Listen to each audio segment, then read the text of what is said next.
Shit.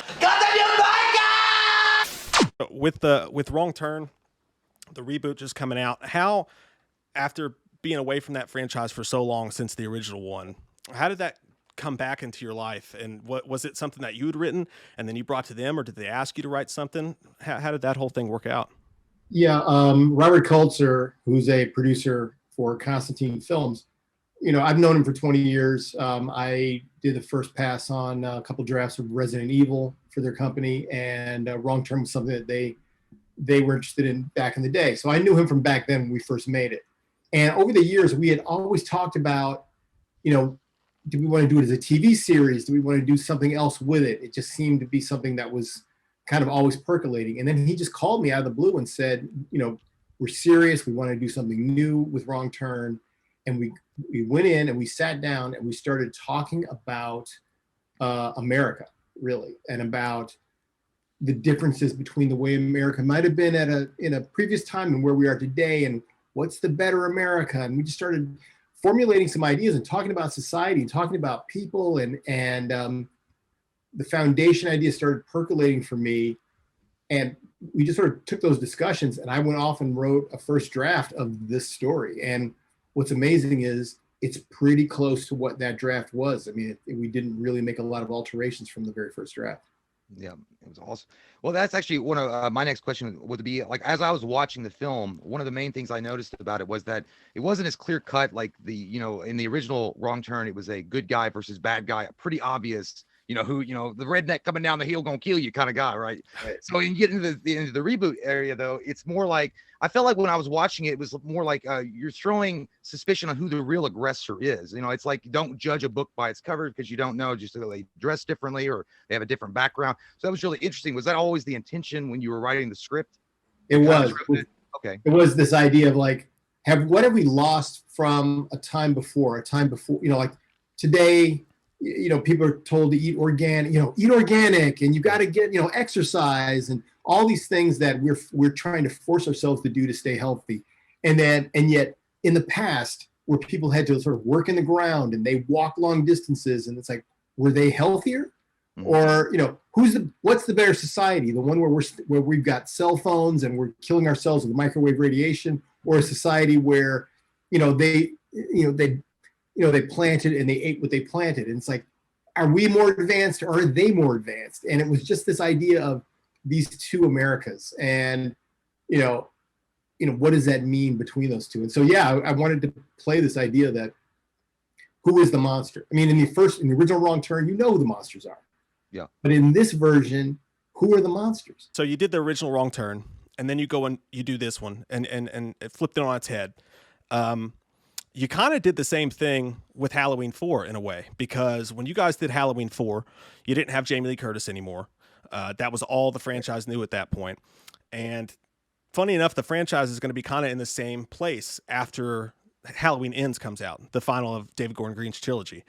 I was going to ask you if they find themselves in a place, because from all the documentaries and stuff I've watched, it seems like you have always had a great relationship with the Akkads and Trancas. If they ever came back to you and were like, hey, they did their trilogy and now we kind of don't know what to do with Michael next, we don't know where to pick up from, would that be something you'd ever be interested in looking at again? Oh, yeah, absolutely. I loved writing Halloween 4. It was one of the best writing experiences I've ever had. I was a very young writer at that time, but I wrote that script in 11 days. And it was just pure love of the material, because Halloween 2 were some of my best experiences, and just going to movies when I was a kid and getting a chance to bring the shape back I was a kid in the candy store. And so if I got a chance to go back into that world and recreate it and bring it back to life again, that would be amazing. Man, Halloween 4 around these parts is legendary. That's it, bro. Like, we love that movie for so good. One of the things I wanted to get to about Halloween 4 specifically is about Dr. Loomis. But this Dr. Loomis, he seems a bit more crazier than he was in the previous two films. Did you play around with the idea that, what was happening, the fact that his obsession was taking over his life, was pushing him to the brink, therefore causing him to become more and more insane as the film went on? Absolutely. This was a complete obsession, because that Loomis understands that what he's dealing with is evil. It is a purity of evil that others can't understand, but he comprehends it on a very specific level because he's looked into Michael's eyes. Right. He's looked into those eyes for years, and he tried to keep him locked up. And now that evil is loose again. And you see that his obsession has taken him even further. The burns represent the scars on his soul. You remember the gun that he had in the original was a revolver, but now he's got an automatic. I mean, it's just this progression for him of, wanting to stop this cycle of evil, which is why it so crushes him at the end when he sees Jamie and he realizes the cycle is just starting again. And that just, all but breaks his heart and his soul. Yeah, it's got to burn his biscuits that he knows all this shit and nobody believes anything he says. He's just the mad doctor running around. Like exactly.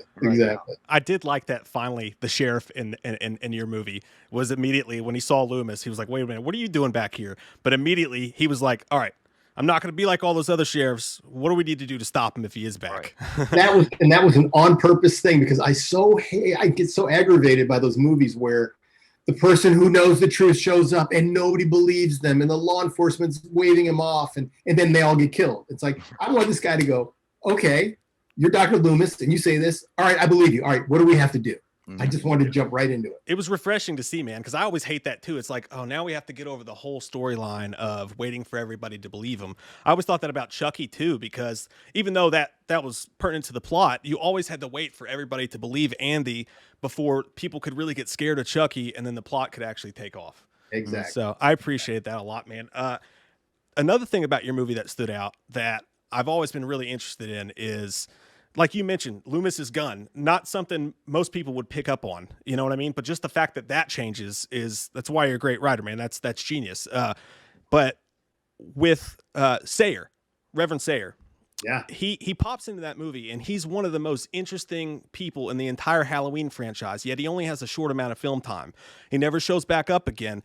What about that character? What were you thinking when you put that in there, when you had him, that amazing dialogue between him and Loomis? What was going on in your head when you wrote him?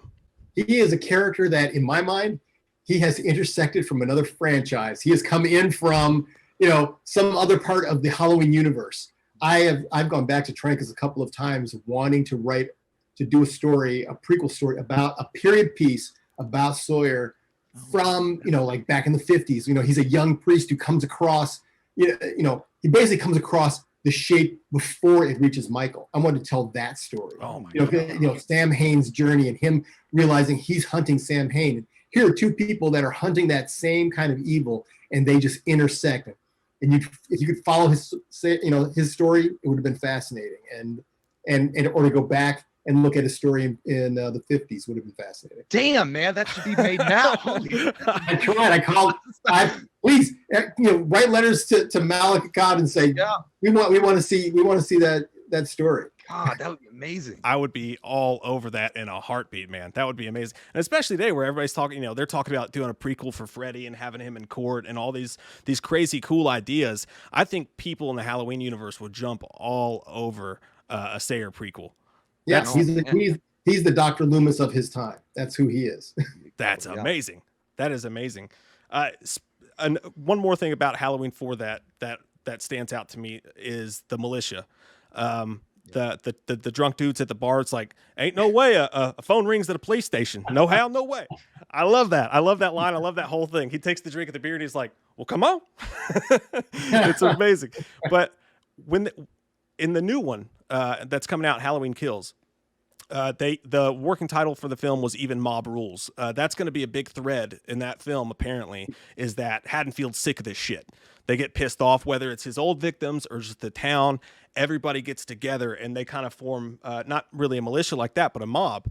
It seems like they're using in a weird way that thread in that movie. Do you think that when you wrote that, is that kind of where your head was too? You wanted to speak to the other members of Haddonfield that weren't really mentioned? Yeah, I did. I mean, there's a point in Halloween 4 where one of the characters says, this guy's, his son was killed by Michael Myers. So it's like that history has affected the town. They carry it with them. I'm always fascinated by repercussions. So many times in movies, you don't see the repercussions of the past and how it scars families and how things carry on. And I wanted to show that here, that, yeah, it goes forward and it affects the heart of a town, and that's who these people were. That's amazing. That's amazing. And and it also goes back to the fact that it felt like the townsfolk of Haddonfield had done their best anyway to bury that secret and to ignore it, and it goes away. And then even Loomis makes that you don't have a police force because you're not ready for this. You have no idea, so you got to use the people from Tractor Supply Company, Exactly. whatever you got available. Yeah, it's really cool, man. Circling back a little bit to what we were talking about before, is there like I imagine that you saw 2018's Halloween. Yes, of course. Yeah. So watching that, knowing Halloween Kills is coming out, and you can kind of see in a way where they're going. We don't know for sure, but that the end of their story is going to be Halloween Ends. Have you thought anything in your mind? Is there because I know you had some wild places you wanted to take the storyline at the end of 4 with everything that happened with Jamie and whatnot. Is there something in your mind that you've conjured up that you've thought about that you can talk about, that if you could take the franchise into the next step, what would it be? No, because I'd have to see where they would end it. I mean, what I love is to respect where a franchise has been. That's why I think, when I wrote Halloween 4, it was a love letter to the Halloween franchise. And I wasn't trying to subvert it or change it in a way I wanted to add to it. So I would love to see where they would end and then try to build on what they've created. Because I love what they're doing. I love that in the trailer, just in that little teaser when she's screaming, "Let it burn, let it burn." I love that. I love that. Yeah.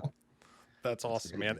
There's a lot of stuff in Halloween 4 specific. I know you've mentioned before that you said that a lot of your script actually made it to screen, which you were proud of, which is, I'm sure, rare as hell in Hollywood. Yeah. There's a lot of kills that do happen off screen in Halloween 4. Pretzel Man, I always call him Pretzel Man, the cop that ends up, they always show him just sitting there like, God damn it, this happened to me. But was there any of those scenes, like any death scenes or struggles with Michael that didn't actually make it to the film, that weren't actually off screen in your script? Well, a lot of things that didn't make it to screen were because of budget. Mm-hmm. I mean, one thing that I always loved, or an idea that we had initially, is that Sheriff Meeker was supposed to die in the house. He would actually end up in a battle with Michael in the basement of the house. Mm-hmm. And then that would tip over not tip over, but damage the furnace, which would start a fire. And that what would happen is that fire was what was going to drive them to the roof. So, and so I sort of missed that fight. I wanted to see, the sheriff taking on Michael and really trying to hold his ground against Michael. That would have been a really cool fight to have, but budgetarily we couldn't burn down a house. That makes sense. That would have been an amazing scene too, man. I would have really liked to see that happen. Yeah, man. I'm just gonna shift gears really quick. I'm not gonna be. I don't mind. I hope you don't mind. We'll talk a little bit about Al Simmons. Talk about a little bit of Spawn. Yeah. Sure. Okay, so one of the main things Mike and I were kids. We loved the HBO animated series Spawn. It was awesome. It was so freaking good. Yeah, I loved it.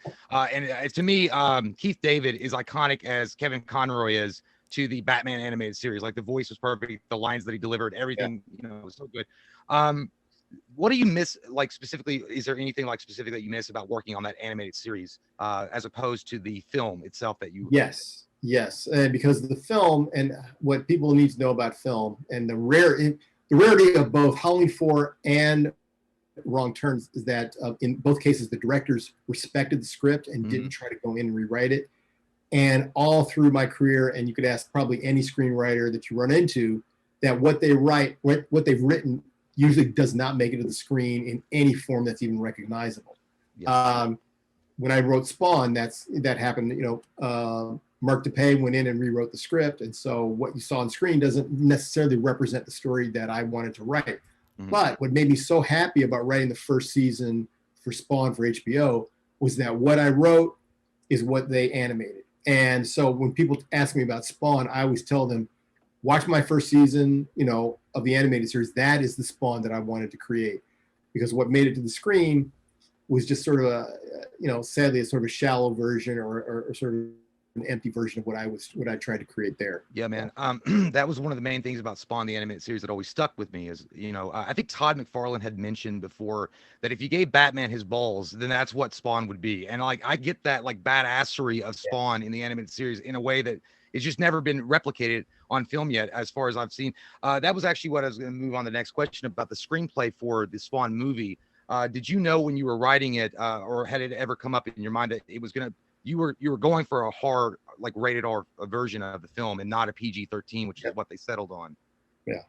So yeah, we were going for the R, but then, you know, when they went in and they had to keep cutting and cutting, and if you see it, it's just cut to pieces in many ways. I mean, we were going for something edgy, and it just didn't translate. And the thing is also, and not to denigrate Mark Tappé, but he was a first-time director. He'd come out of special effects, and so directing something on that scale, you know, it's challenging. And I think he ran into some real challenges because there's some very early scenes of character building about family and about relationships and all the things that are then become important later in the movie to show his motivations that sadly just didn't translate, and he wasn't able to capture the performances that they needed. So they had to cut all that character stuff out at the beginning. So you're kind of left with knowing him but not knowing him, and not in his relationship with his wife and his daughter. You don't really get the foundation of that, and yet that's the whole basis of why he wanted to come back. So that was really frustrating. Yeah, man, that was the main anchor point, I think, for Al Simmons, was specifically that he was a human man that had done everything in his power to get back to his wife, including making a deal with Malbolgia to get there. But yeah, like I know, I get that, but at least they kept the lines in. John Leguizamo was great as the clown, and one of the lines that Mike and I have used many times, like, "Oh, what a pretty little dress! Like, what if she's got it my size?" Like, I think it's hilarious, dude. I think it's great. I remember I'd watched the interview with Todd McFarlane. It was a while ago, but he had mentioned that it was really hard to pitch the film to different studios because they were looking at, you know, the basis of what the story was. They're like, yeah, you're gonna have, you know, strike one, strike two, strike three. So I'm sure that was affecting as well. Or I assume that when you were writing the script, that was probably in the, you know, I don't know if Todd had talked to you maybe and said, hey man, listen, they're not really gonna allow certain things in here. So we've got, you'd already said it was cut down to pieces. So was that always I think that was really the result of just like the filmmaking, just what didn't really capture what we wanted on film. But I have to give New Line a lot of credit. Mike DeLuca, who was the executive at the time, really championed the project. And oh gosh, I think it was an executive named Whit Godfrey that he was behind it. And so the thing is, New Line really did, you know, give Todd kind of free reign. I mean, I think Todd was the one who said he wanted, you know, Mark to be the director and this guy, Clint Goodman, to be the producer, and it sort of allowed Todd a little more leeway. So New Line, I think, was kind of on their side in making a movie. Well, other than the you know, the family building, the character building that you said was cut, that didn't really translate, was there anything out in the original script that you'd hoped that would have made the film, but it just ultimately didn't? Was there anything specific that you could remember?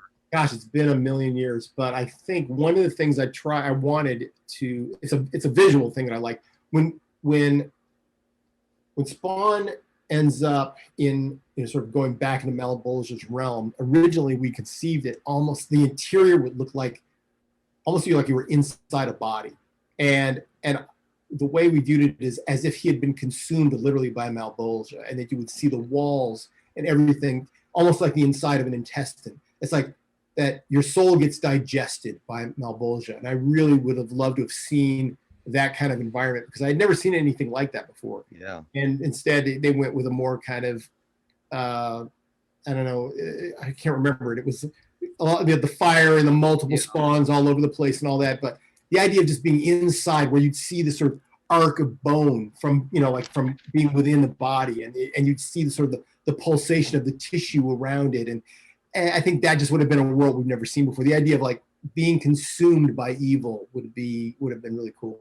Yeah, man, I don't want to keep on the subject. You know, I'm sure you're getting as bored as Al Simmons like listening about Malbolgia. But the last thing I wanted to ask you about, you know, obviously the Spawn movie has been in the news as far as maybe they're going to go to the reboot. They're going to have maybe a possible movie at some point. Two questions. Would you be interested if Todd had approached you to maybe do a script again for the film?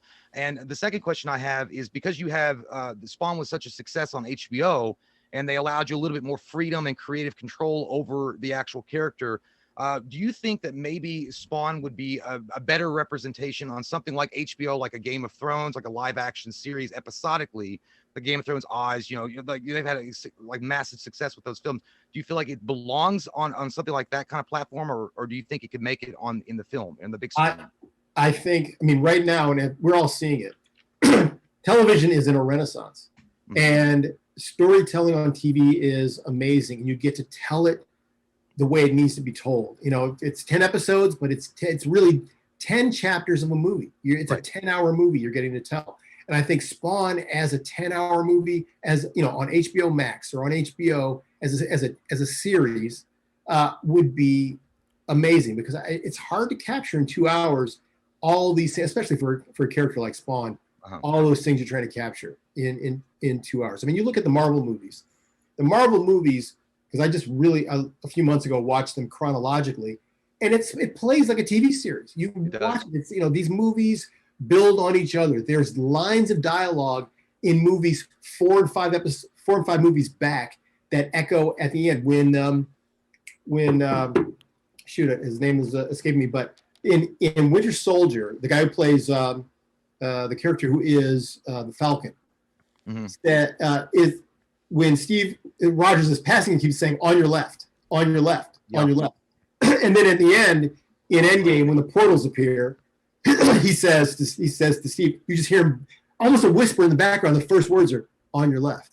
Yeah, you're going back all these movies, and a call back to that kind of line on television in a series, that would be fantastic. That's what a TV series gives you. I got chills up my spine when that scene happened, because I thought the same exact thing, man.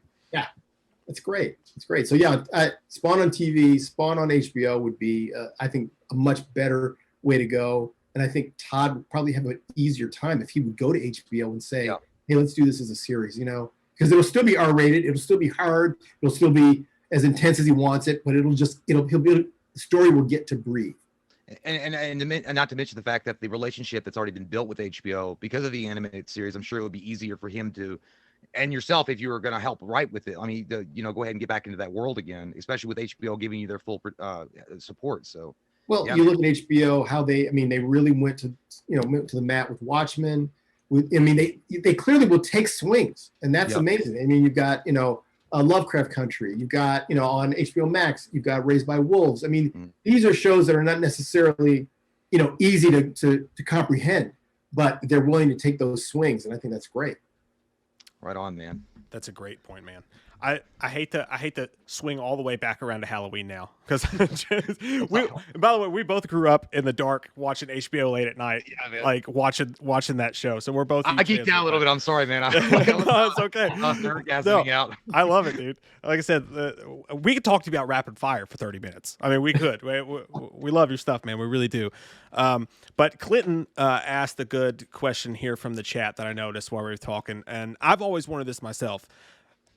I've thought, okay, if we're going to jump around like they're doing with Halloween, right?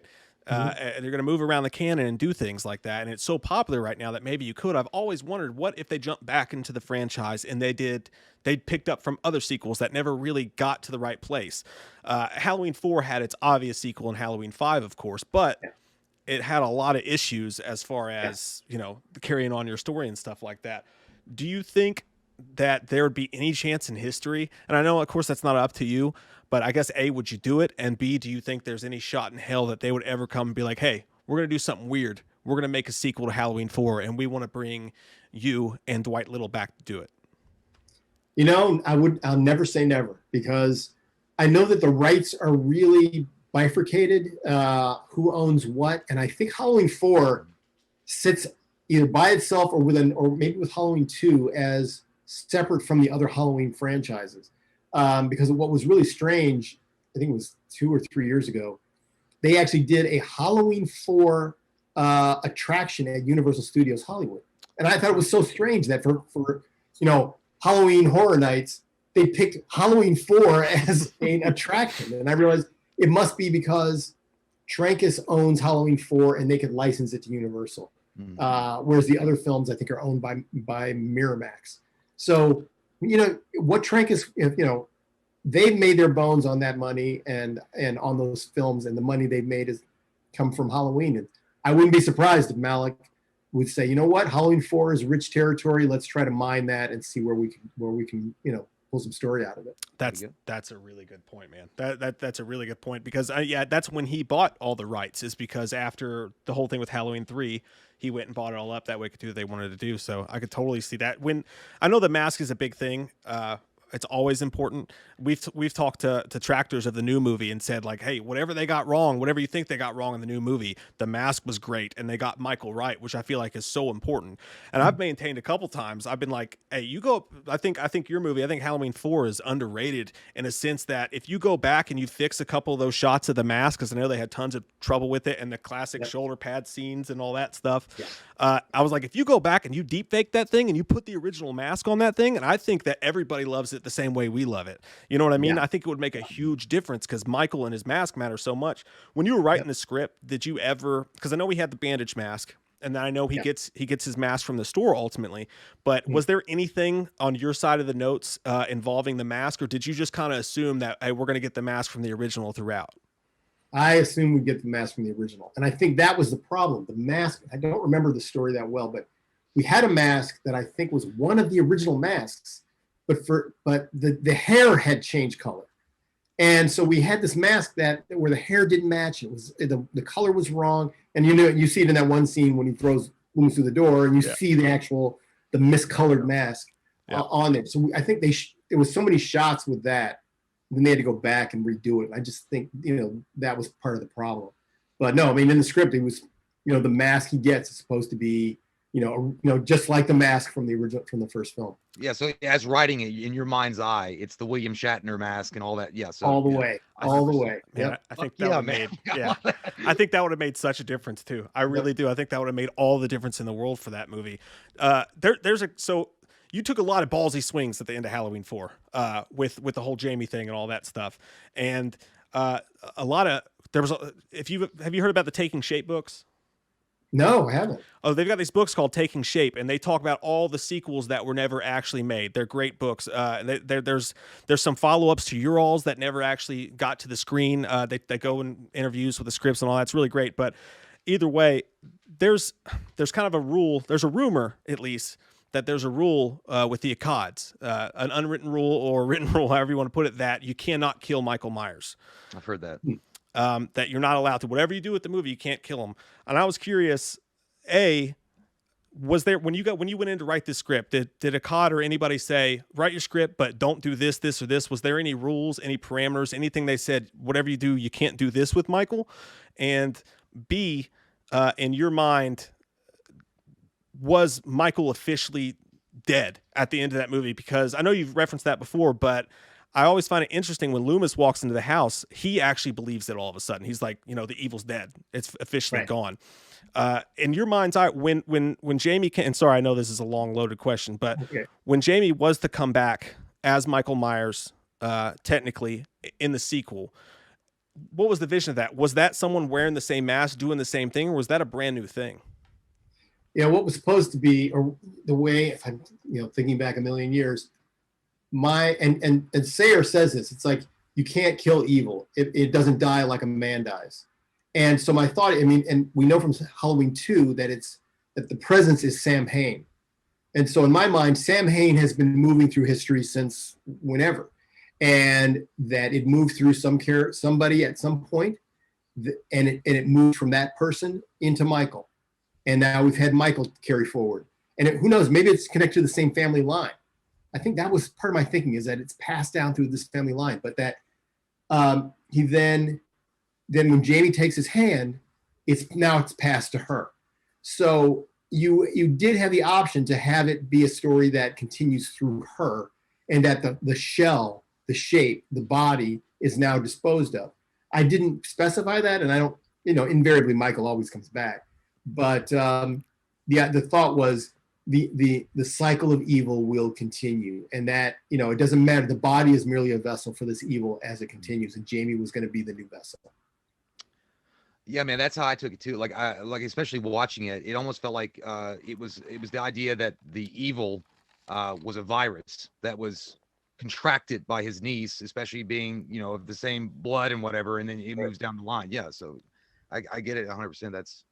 That's actually cool. because I'm remembering now, because back in the original script, in writing, there were things that didn't make it to the screen. Jamie had been having nightmares about him. Mm-hmm. And she kept seeing him in her nightmares. And that's why there's a point in the script or in the movie where she says it's the nightmare man, because she'd been dreaming about him and seeing him and in her dreams. So it was in her blood. That's why she responded to the clown Halloween costume. Right. It was in her. It's like a legacy is slowly being passed to her. So if you were to do like, and that's the way I took it. The hand touch scene was really smart. The way that right before he goes down and they threw the dynamite, that was really smart. And I didn't realize it because I'm an idiot until I watched the documentary where he says that. Oh no, that's the pass on. If you had written Halloween 5, would you have found the way for her to be in the original Michael stuff, or would have there been some other thing at play? It's so long, I can't remember. I mean, sure, Dwight and I probably thought of some stuff, but I don't know. I wish Dwight and I will often, comment that we wish we had done the sequel. I mean, we'll say, why did we it was laid out there and we just didn't do it. And we remember Mustafa calling, and it's his unique voice where he would call up and go, Alan, we want to do another Halloween. It was just, it was great. Mustafa was fantastic. And I really wish, Dwight and I will say, we wish we'd done Halloween 5 now. Yeah, that I've always been so fascinated with the Akkads. Just when you hear them talk and you hear people talk about them, it's just always really fast. And they love the character.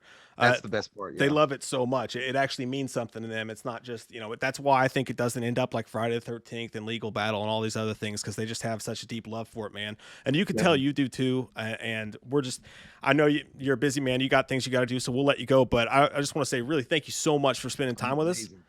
And the door here is always open, man. Like I said, we'll do a rapid fire episode. I have no problem with it. We can talk to you for days.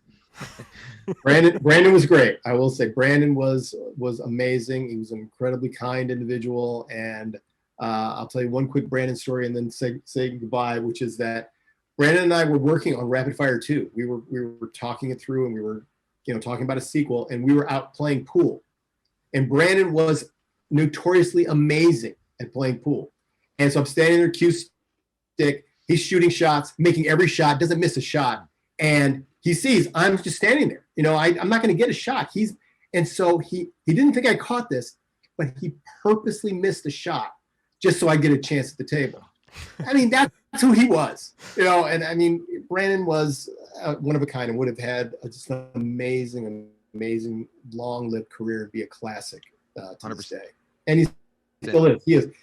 For the few movies he's made, he is a classic. I mean, The Crow is incredible, and I'm gratified and thankful I got a chance to. A legend, dude. A legend for sure. Absolutely, man. Thank you so much. I don't know what to say. And thank you. I know I've said it, but anytime we can do a breakfast show if we need to, buddy. We'll have you on here anytime. Pancakes.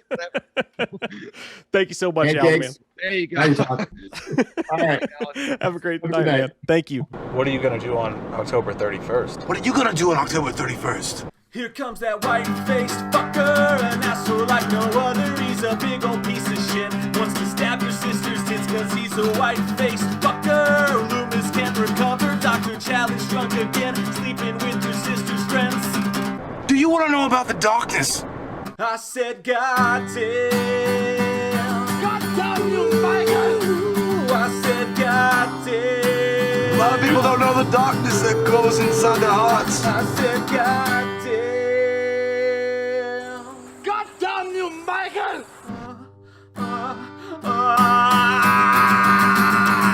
What are you gonna do on October 31st?